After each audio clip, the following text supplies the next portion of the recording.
फिलहाल गोडाउन के अंदर खड़ी गाड़ी और गाड़ी में लग रही है भाई दवाई, देख सकते हैं गाड़ी में दवाई चल रही है। पहली बार ऐसा हो रहा है भाई मेरे साथ, देख रहे हो दवाई लग रही है। चलिए फिलहाल गाड़ी आ चुकी है, इसी गाड़ी में से अपनी गाड़ी में माल क्रॉसिंग होगा जो 20-25 कट्टे कम थे।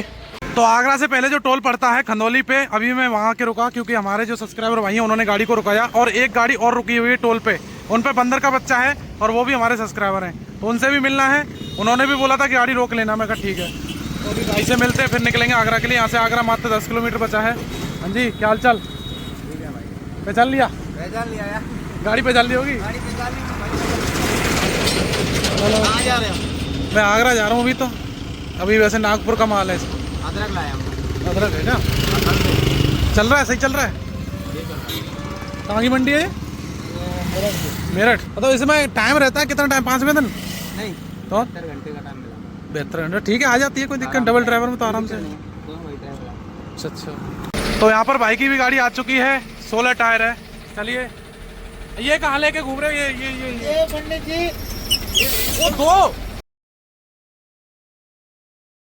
हेलो दोस्तों, गुड मॉर्निंग, नमस्कार, स्वागत है एक और प्यारे से न्यू ब्लॉग में। दोस्तों भी टाइम हो रहा है सुबह के 9 बजे का। पिछले ब्लॉग में आपने देखा होगा कि हमने अपनी गाड़ी को हरिद्वार में खाली किया था, फिर 2 दिन तक कोई लोड नहीं मिला, तो फिर वहीं के ट्रांसपोर्टर है अपने मुकेश भाई, उन्होंने मेरे को भेज दिया 100 किलोमीटर दूर यमुनानगर। तो 100 किलोमीटर दूर आने के लिए दोस्तों हमने 3 स्टेट बदली, उत्तराखंड, हरियाणा और यूपी। तो अभी हम हरियाणा में खड़े हुए हैं, यमुनानगर हरियाणा में आता है। तो भाई बस अपनी गाड़ी पे लोडिंग के लिए आए थे, और कहाँ की लोडिंग है, क्या लोडिंग है, सब आपको आगे बता दूंगा। बाकी देखिए कांटे पे खड़े हुए हैं, ये कांटा है, बस पार्टी वाला आ जाए तो उसके बाद अपनी गाड़ी का कांटा कराते हैं, फिर अपनी गाड़ी को लोडिंग के लिए लेके चलते हैं। आपकी अपनी नई ट्रिप होने वाली है, लॉन्ग ट्रिप तो नहीं है लेकिन है अलग टाइप की। बाकी यहाँ पर देख सकते हैं मैंने गाड़ी को ऐसे ही लगा दिया था रात को कांटे के बराबर में। तो चलिए फिलहाल इंतजार कर रहे हैं पार्टी वाला आए तो अपनी गाड़ी का कांटा करा के फिर लोडिंग के लिए चलते हैं। दोस्तों फिलहाल मैंने गाड़ी को स्टार्ट कर लिया और सामने कांटे पे आ गया, क्योंकि अपना जो पार्टी वाला है वो आ चुका है। अभी इस गाड़ी का कांटा हो जाए फिर अपना कराएंगे। फिलहाल खाली गाड़ी का कांटा करा के मैं निकल गया गोडाउन की तरफ। यहाँ से करीब 2 किलोमीटर गोडाउन है और इस रोड पे मैं जा रहा हूँ, ये है दोस्तों कुरुक्षेत्र रोड। यहाँ से कुरुक्षेत्र मात्र 40 किलोमीटर है। और मैंने बड़ा नाम सुना था यमुनानगर का, कि यमुनानगर इंडस्ट्री एरिया बहुत है। भाई वाकई में बहुत इंडस्ट्री यहाँ पे, और यहाँ पर सबसे ज़्यादा प्लाई बोर्ड की फैक्ट्री ज़्यादा है, सनमाई का प्लाई बोर्ड।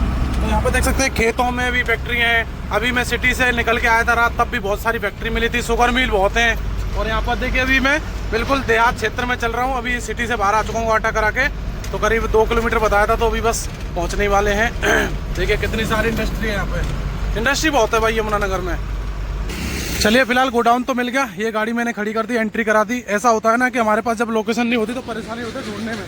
और कांटे वाले ने बोला था कि 2 किलोमीटर चल के मिलेगा, और मेरे पास इसकी लोकेशन नहीं थी। तो आगे भी देखिए गोडाउन है, ऐसे ही कितने सारे गोडाउन पड़े, सबसे रोक के पूछना पड़ा कि भाई कहाँ पर गोडाउन है, कहाँ पर गोडाउन है। बाकी एंट्री करा दी, गाड़ी को अंदर लेके चलते हैं। फिलहाल गोडाउन के अंदर खड़ी गाड़ी, और गाड़ी में लग रही है भाई दवाई, देख सकते हैं गाड़ी में दवाई चल रही है। पहली बार ऐसा हो रहा है भाई मेरे साथ, देख रहे हो दवाई लग रही है।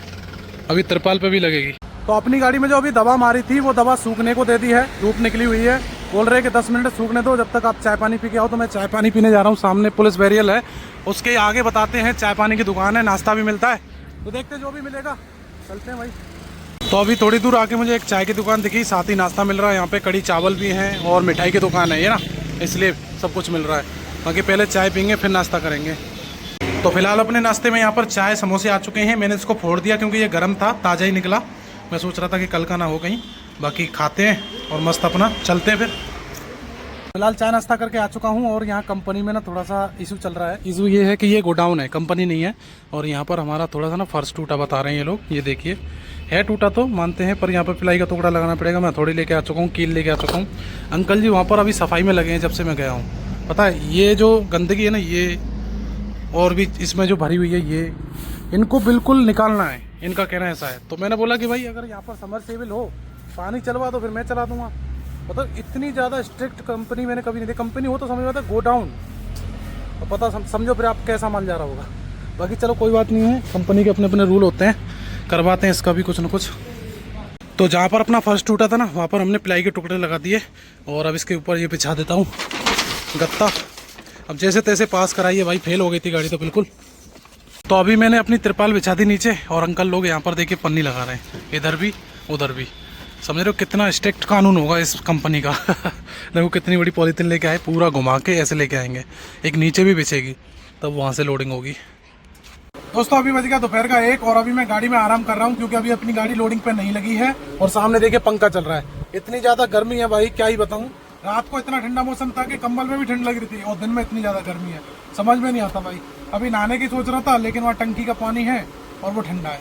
बाकी देखेंगे थोड़ी देर में, अगर लोडिंग पे लगाएं, हम कह रहे हैं कि रस्सा तलपा करने के बाद ही नहाएं तो फिर एक जैसे ही हो जाएंगे। रस्सा तलपा करने का क्या ही फायदा रहेगा फिर नहाने का। चलिए अभी वेट ही कर रहे हैं, लंच टाइम हो गया इधर। लंच टाइम के बाद में देखते हैं लगाते कि नहीं लगाते लोडिंग पे। फिलहाल बज चुके हैं दोपहर के 2 और अपनी गाड़ी को लेके आ चुके हैं गोडाउन के अंदर। ये वाला माल अपनी गाड़ी में लोड होगा और इन बोरी के अंदर है दोस्तों मक्के का पाउडर और इसमें केमिकल मिला के इसकी दवाई बनेगी वहाँ जाके। मैं तो सोच रहा था पता नहीं कितना महंगा माल लोड होगा, ऐसे पैकिंग कर रहे हैं और पता चल रहा है कि मक्के का आटा जा रहा है यहाँ से। मैं ठीक है भाई। बाकी ये जो फैक्ट्री है ना दोस्तों किसी बड़े नेता की है, अब मैं नाम नहीं लेना चाहता। बाकी ठीक है, अपनी गाड़ी लोडिंग पे लगेगी तो आपको दिखाएंगे लोडिंग का जैसा भी रहता है।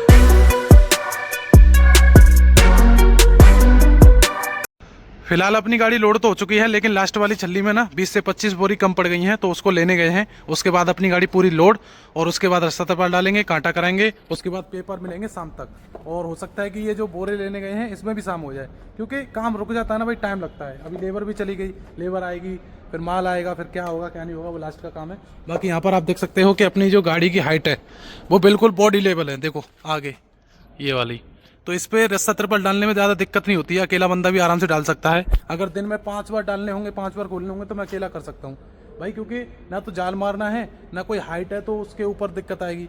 इतना बॉडी लेवल में तो फटाक से ऐसे करो, 2 रस्से डालो, हो गया भाई। बाकी ये माल थोड़ा सा बैठेगा, जब तक हम वहाँ पहुँचेंगे तब तक बॉडी से भी नीचे पहुँच जाएगा। बाकी जबकि जब देखेंगे गाड़ी आ चुकी है, इसी गाड़ी में से अपनी गाड़ी में माल क्रॉसिंग होगा जो 20-25 कट्टे कम थे, तो उसके बाद अपनी गाड़ी कंप्लीट हो जाएगी। फिलहाल अपनी गाड़ी लोड हो चुकी है, यहाँ पर मैंने डाला लगा दिया, फट्टे लगा दिए और एक पॉलीथीन इन्होंने कवर के लिए और दे दी, तो उसके बाद मैं ऊपर से तिरपाल डाल दूंगा। बाकी ये जो पॉलीथीन है अपने लिए बच जाएगी बाद में, हालांकि बहुत हल्की है, अपने कोई काम की नहीं है। चलिए अभी तिरपाल डालते हैं। चलिए दोस्तों फिलहाल मैंने अपनी गाड़ी पे देखिए तिरपाल तो डाल दी, बस इस पर रस्सा डालना बाकी है। ये रस्सा पड़ा हुआ है तो रस्सा डाल देते हैं, उसके बाद अपना हाथ मुँह धोएंगे। और देखिए पसीना अभी से आने लगा सर्दी में पसीना भाई। तो चलिए फिलहाल मैंने इस पर रस्सा भी डाल दिया, बस डाला बनाना बाकी है, पीछे डाला बना देता हूँ, उसके बाद हाथ मुँह धोने चलेंगे भाई। चलिए फिलहाल मैं जा रहा हूँ कांटा कराने के लिए। ये बिल तो नहीं मिले लेकिन ये जो कांटे के पास जाने के लिए जो बिल होते हैं वो है। इससे क्या है, सेल टैक्स वाला कोई पकड़ेगा नहीं। और ये देखिए भाई टेलर पे क्या लोड है, कितना चौड़ा। चलिए दोस्तों फिलहाल अपना कांटा हो चुका है, वजन अपना आया है 16 टन 100 किलो।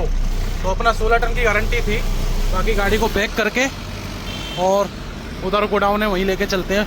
तो अभी मैं कांटा करा के फिर से गोडाउन में आ चुका हूँ और यहाँ पर पेपर मिलने में थोड़ा लेट हो जाएगा। मैंने फ़ोन करके पूछा था, बोल रहे थे 9 बज जाएंगे।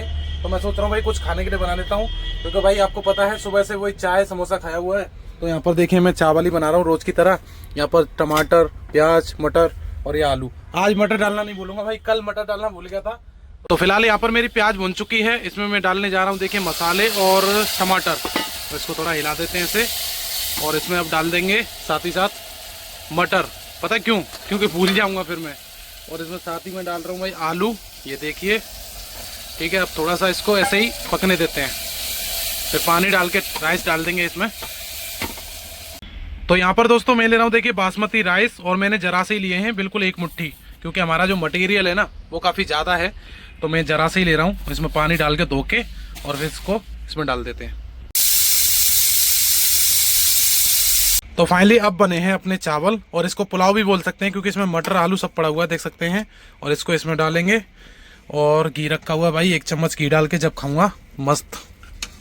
तो फिलहाल बज चुके हैं रात के 10:30। फाइनली हमको पेपर मिल चुके हैं। मैंने तो बिल्कुल आस छोड़ दी थी कि मिलेंगे कि नहीं मिलेंगे, लेकिन फाइनली मिल चुके हैं। तो अब यहाँ से निकलते हैं भाई फैक्ट्री से, क्योंकि हमको सफर भी काटना है। यहाँ से मेरठ करीब 150 किलोमीटर है, तो मेरठ तो हमको पार करनी है, नहीं तो फिर नो एंट्री लग जाती है और फिर बाईपास घूमते फिरो तो भाई 2-3 टोल भी लगते हैं। तो चलिए निकलते हैं और अब मैं आपको बताता हूँ कि हमारा माल कहाँ का लोड हुआ है। दोस्तों हमारा माल लोड हुआ है पंडुरना, जो कि एमपी में है लेकिन महाराष्ट्र का बॉर्डर लगता है, जो कि नागपुर से पहले है। भाड़ा हमारा लगा है दोस्तों करीबन 62,000 रुपये 16 टन का। और इसके ऊपर माल डल सकता था लेकिन मैं डाल नहीं रहा, क्योंकि भाई माल डैमेज हो गया तो भाई लफड़ा हो जाएगा। बाकी एक माल हमारे पास भोपाल का था करीबन 10,000 रुपये का, लेकिन नहीं डालनी। अब सीधा निकलते हैं, करीबन मेरठ पार करते हैं। और डीजल भी लेना है हमको 10,000 रुपये का। अभी हमने आगरा से डीजल लिया था आने में 10,000 का, तो हरिद्वार में खाली हो गई, यहाँ तक 100 किलोमीटर आ गई, 350, 100, 450, और अभी 50-60 किलोमीटर चल जाएगी, मतलब 500 किलोमीटर गाड़ी हमारी 10,000 के तेल में चल चुकी है। तो अभी 10 का ही ले लेंगे। अपना आगरा पहुंचना है हमको, फिर अपना कल वहां से अपने सफर पे निकलेंगे। तो चलिए, गाड़ी को मैंने स्टार्ट कर लिया। जिस गोडाउन से लोड की थी वहाँ से मात्र 1 किलोमीटर चलने के बाद में ये आ गया यमुना नगर बाईपास, और इसी से चलते सीधे सहारनपुर, वहाँ से सीधा चलेंगे भाई अपना शामली मेरठ। वैसे मुजफ्फरनगर होके भी एक रोड जाता है, लेकिन वहाँ से 2-3 टोल लगते हैं, तो मैं ऐसे ही जाऊँगा भाई। तो अभी मुझे सहारनपुर और यमुनानगर के जो बीच टोल पड़ता है वो पड़ा था, उसके बाद में ये पंप आ चुकी है भारत की, और इसे तेल लेने के बाद में ये बाईपास से हमें राइट जाना है शामली के लिए। तो यहाँ से 10,000 का तेल भरा लेते हैं, जो कि अपने आगरा पहुँच जाएंगे। और पंप अभी नहीं है, देख रहे हो, अभी काम चल ही रहा है इस पर। चलिए, तो चलिए फिलहाल हमने यहाँ से डीजल ले लिया है 10,000 का, और यहाँ पर 1 रुपये महंगा है, मतलब 88 रुपये है, हमारे यहाँ 87 है। निकाल लो भैया, फ़ोन पे कर देता हूँ। फिलहाल टाइम हो गया रात के 1 बजे का। मैं चल रहा हूँ अभी शामली बाईपास पे। यहाँ से देखिए मेरठ दिखा रहा है 70 किलोमीटर, तो करीब 1.5 घंटा और लगेगा। लेकिन मेरे को ना थोड़ी सुस्ती आ रही है। सुस्ती इसलिए आ रही है कि कल रात को मैं गाड़ी चला के ले गया था हरिद्वार से यमुनानगर के लिए, तो कल भी नींद पूरी नहीं हो पाई, दिन में तो सोने को मिला नहीं। और आज भी रात को पेपर थोड़ा लेट मिले थे, तो मैंने ना वो गोली खा ली थी एलर्जी वाली, उससे नींद आती है। तो मेरे को जहाँ से मैं चला हूँ वहीं से सुस्ती आ रही है, और मैंने सोचा भाई चाय वाय पी के कैसे भी करके मेरे को मेरठ पार करना है। चलिए फिलहाल मैं रुक चुका हूँ चाय पीने के लिए, और आज थकान बहुत ज़्यादा हो रही है। जिस दिन गाड़ी लोड करता हूँ उस दिन थकान बहुत होती है, कभी ऊपर चढ़ना कभी नीचे चढ़ना होता रहता है। देखिए हम सामने चाय की दुकान है, चाय पीते हैं। तो फिलहाल चाय तो मैं गाड़ी में ही लेके आ गया, क्योंकि बाहर थोड़ी हवा चल रही है, ठंडी है, तो मैं सोच रहा हूँ कि गाड़ी के चलते चलते पीऊंगा। तो चलते हैं गाड़ी को लेके, और चाय भी पीते हुए चलते हैं। तो अभी सुबह के 3 बजने वाले हैं। फाइनली मैं पहुंच गया देखिए मेरठ। अब मैं धीरे धीरे इसको पार कर लेता हूँ, और मुझे डर है कि कहीं मेट्रो का जाम न लग रहा हो, लेकिन 3 बजने अभी तो नहीं मिलेगा, 11 बजे के टाइम पे ज़्यादा जाम मिलता है। और वैसे तो मैं बाईपास पार कर सकता था, लेकिन दोस्तों मुझे डर रहता है कि कहीं NCR की वजह से कोई इसको पकड़ ना ले, है ना। एक हापुड़ में, एक मेरठ में, ये थोड़ा सा NCR एरिया लगता है। तो आखिर जिस बात का डर था आखिर वही हो गया। देख सकते हैं सामने लगे भाई बैरिकेड, और ऊपर लगा हुआ है वो गेट, जिसमें से बड़ी गाड़ी जा ही नहीं सकती अंदर। अब इसको पूछ के आना पड़ेगा कि कहाँ से जाना है मेरे को, है ना। रोड बंद होने के कारण दोस्तों हम देखिए कितनी पतली पतली गलियों में घूम रहे हैं। अब गाड़ी वाला एक और चल रहा है सामने, और जहाँ भी पुलिस वाला कोई दिखता है उसको पूछ ही लेते हैं। अब देख रहे हैं भाई मेन रोड पर निकल जाए कैसे भी करके। तो लो जी दोस्तों, मेरठ तो पार हो चुकी है, और ये देखिए भाई बारिश आ गई, देख रहे हो पानी। भाई ये तो मेरे समझ में ही नहीं आ रहा क्या हो रहा है। मतलब जब मैंने तिरपाल डाली थी तो मैं जब सोच रहा था एक ही तिरपाल डाल लेता हूँ, हमें इसके ऊपर माल डालना था दूसरा, तो मैंने अभी माल डालना कैंसिल कर दिया। मैं कहा चलो यार डाल लेते तिरपाल, बारिश का कोई भरोसा नहीं है, और बारिश भी आ गई है। बगैर मतलब जो सोचो वो हो जाता है, तो इसीलिए तिरपाल का कभी भी आलस नहीं करना चाहिए। तिरपाल 2-3 जितनी है डाल लेना चाहिए इंसान को, है ना। देख रहे हो भाई बारिश आ गई, अभी मेरे को कहीं रोकनी पड़ती, फिर मैं कहीं रोक के इसके तिरपाल पार करता। उससे अच्छा है कि भाई हमने पहले ही कर लिए, और कोई दिक्कत नहीं है। तो अभी टाइम हो गया सुबह के 6:30 बजे का। फिलहाल देखिए हल्का हल्का सा दिन निकल रहा है, और आप सभी को सबसे पहले गुड मॉर्निंग। देख सकते हैं रोड बिल्कुल गीला पड़ा है, यानी कि बारिश हो रही है, हल्की हल्की बारिश हो रही है। मौसम काफ़ी ठंडा हो चुका है, और अभी मैं हापुड़ पार कर रहा हूँ भाई। मैं दोस्तों रुक गया था 2 घंटे के लिए, क्योंकि मेरे को थोड़ी सुस्ती कुछ ज़्यादा आ रही थी।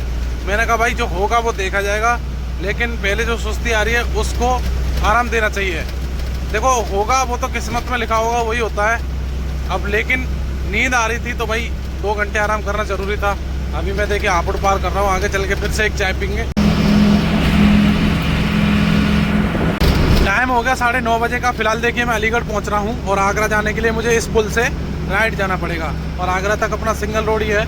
तो वैसे तो मैं सोच रहा था अपने ब्लॉग को एंड करने के लिए, लेकिन मैं सोच रहा हूँ कि अब चलते हैं और घर तक चलते हैं, वहाँ तक ही ब्लॉग बनाते हैं। अभी एक होटल आएगा यहाँ पे अलीगढ़ रोड से आगरा रोड पे, एक राधिका ढाबा पड़ता है, वहाँ रुकेंगे। उसके बाद अपना मस्त फ्रेश वगैरह होंगे, मुँह हाथ पैर धोएंगे, और घर पे जाके कटिंग वटिंग भी करानी है, सेविंग करानी है, और नहाने को भी नहीं मिला। तो चलिए फिलहाल चलते हैं। ये ले ली मैंने सर्विस रोड। तो फिलहाल मैं रुका हूँ राधिका होटल पे, अपने अलीगढ़ से आगरा रोड पे सबसे बड़ा होटल यही है। यहाँ पर ग्रीस करा रहा हूँ, सामने फिल्टर वाला भाई आ गया, फिल्टर खोल के दे दिया था, तो अब ये भी साफ़ हो गया।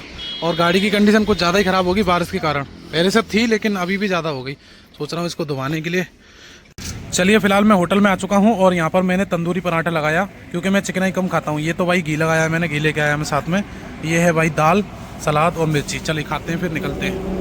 तो आगरा से पहले जो टोल पड़ता है खंदौली पे, अभी मैं वहाँ के रुका, क्योंकि हमारे जो सब्सक्राइबर भाई हैं उन्होंने गाड़ी को रुकाया, और एक गाड़ी और रुकी हुई है टोल पे। उन पे बंदर का बच्चा है, और वो भी हमारे सब्सक्राइबर हैं, तो उनसे भी मिलना है। उन्होंने भी बोला था कि गाड़ी रोक लेना, मैं कहा ठीक है। तो अभी भाई से मिलते हैं, फिर निकलेंगे आगरा के लिए। यहाँ से आगरा मात्र 10 किलोमीटर बचा है। हाँ जी, क्या हाल चाल? ठीक है भाई। पहचान लिया? पहचान लिया यार। गाड़ी पहचान ली होगी। गाड़ी पहचान ली चलो, कहाँ जा रहे हो? मैं आगरा जा रहा हूँ अभी तो। अभी वैसे नागपुर का माल है। अदरक लाया हम। अदरक है क्या? चल रहा है, सही चल रहा है। कहाँ की मंडी है? मेरठ। तो यहाँ पर भाई की भी गाड़ी आ चुकी है, 16 टायर है। चलिए, ये कहाँ लेके घूम रहे हो? ये पंडित जी वो दो, मैं तो एक समझ रहा था। अरे तो एक मुँह दे जाओ। तो अभी बज चुका है दोपहर का 1। फाइनली मैं पहुंच चुका हूं आगरा, और ये आगे अपनी पंप जिस पर हम गाड़ी खड़ी करते हैं। तो पहले गाड़ी को खड़ी कर देते हैं, उसके बाद सारी बातें करते हैं। तो ये देखिए, हम पंप पे गाड़ी को लेके जा रहे हैं। पंप बिल्कुल खाली पड़ी है भाई, गाड़ी नहीं है मार्केट में। चलिए, फिलहाल गाड़ी को तो लगा दिया। अब मैं आपको बताना चाहता हूँ कि मैं इतना लेट कैसे हो गया। अभी एक मेरे को ना भाई मिला था, कंडक्टर भाई, रास्ते में। तो बोल रहा था कि भाई मेरे को ना अपने साथ में रख लो परमानेंट। तो मैंने बोला कि भाई पहले अपना मन बना लो पक्का, कहीं ऐसा नहीं हो कि आप 1-2 चक्कर लगाओ फिर चले जाओ। क्योंकि भाई बहुत से लोग आते हैं, 1-2 चक्कर देखते हैं कैसा माहौल है गाड़ी का, कैसा क्या है, फिर लोग भाग जाते हैं। तो भाई ने बोला कि नहीं, मैं देख लूंगा, परमानेंट ही रहूंगा। तो मैंने ना पहले यही मुद्दा रखा कि भाई मेरी पहले गाड़ी पुरानी है, ये चला के देख लो अगर तुमको आती हो तो। कि नहीं, मेरे को ना कार चलानी आती है, घर में ट्रैक्टर है वो भी चलाना आता है, एक बार ट्रक चला के देख लेता हूँ। तो भाई ने ट्रक चला के देखा। उसको भाई पहली बार जब बंदा कोई चीज चलाता है तो नहीं समझ में आती है। तो मैंने बोला कि कोई बात नहीं है, मैं आपको चक्कर 2 चक्कर में सिखा दूंगा, कोई दिक्कत नहीं है। महीने 2 महीने में आपको फुल ट्रेंड कर दूंगा, लेकिन आपको परमानेंट रहना पड़ेगा। क्योंकि भाई फिर बंदे को सिखाओ, मेहनत करो, क्लच में झटके लगाओ, डीजल जलाओ, और अपनी रिस्क पे गाड़ी सिखाओ, खुद की गाड़ी। तो यही मैंने उसको बोला कि भाई अपना पहले मन बना लो। ऐसा नहीं हो कि मैं गाड़ी सिखा दूं फिर आप भाग जाओ, या फिर आप 1-2 चक्कर में भाग जाओ। क्योंकि फिर आप लोगों के कमेंट आते हैं कि भाई पता नहीं आप कैसे बंदे को रखते होंगे, क्या करते होंगे। तो मैं कहा ऐसा नहीं है भाई। पहले बहुत से लोगों के कमेंट ये भी आते हैं कि भाई आपकी गाड़ी पुरानी है इसलिए बंदे नहीं टिकते। तो भाई मैंने उनको पहले ये बात बोली कि पहले गाड़ी चलाओ, और दूसरा मैंने कि पहले आप गाड़ी की बातें समझ लो। भाई आपको सबसे पहले गाड़ी की सुबह उठते ही सफाई करनी है, दूसरा आपको शीशा साफ करना है, तीसरा पानी खत्म ना हो गाड़ी के अंदर कभी भी, बस ये काम करना है। चौथा, जब मैं रोटी सब्जी बनाने बैठूंगा तो थोड़ा बहुत अगर आपको कुछ काटना पीटना आता तो वो कर लो, नहीं तो फिर सामान पकड़ा तो मैं खुद ही बना लेता हूँ। अगर आपको बनाना आता है तो फिर उससे तो अच्छी बात कोई हो ही नहीं सकती। क्योंकि आज तक मेरे साथ तो कोई बंदा ऐसा है नहीं कि जो मुझे खाना बैठ के खिला दे। बाकी कोई बात नहीं है, चलिए देखेंगे आएंगे कि नहीं आएंगे। फिलहाल मैंने गाड़ी को लगा दिया है। तो अब हम अपनी गाड़ी को कल निकालेंगे यहाँ से, और हम जो जाएंगे वो जाएंगे दोस्तों ग्वालियर, ब्यावरा, भोपाल और मुलतई, और सीधा अपना जो अपना माल है पंडुरना। तो ऐसे ही अपना रूट रहने वाला है। करीब 1200 किलोमीटर का सफर था, तो हमने करीब 300 किलोमीटर तो कर लिया, 900 किलोमीटर का बचा है। तो मैं इस थंबनेल में लगाऊंगा यमुनानगर टू नागपुर। तो भाई नागपुर के पास में ही है तो नागपुर ही लगा दूंगा। तो बताना दोस्तों ये वीडियो आपको कैसी लगी, लाइक कमेंट करके, चैनल पर नए हो सब्सक्राइब करके जाना। फिर मिलते हैं नेक्स्ट व्लॉग में, तब तक के लिए बाय, टेक केयर, जय हिंद, जय भारत।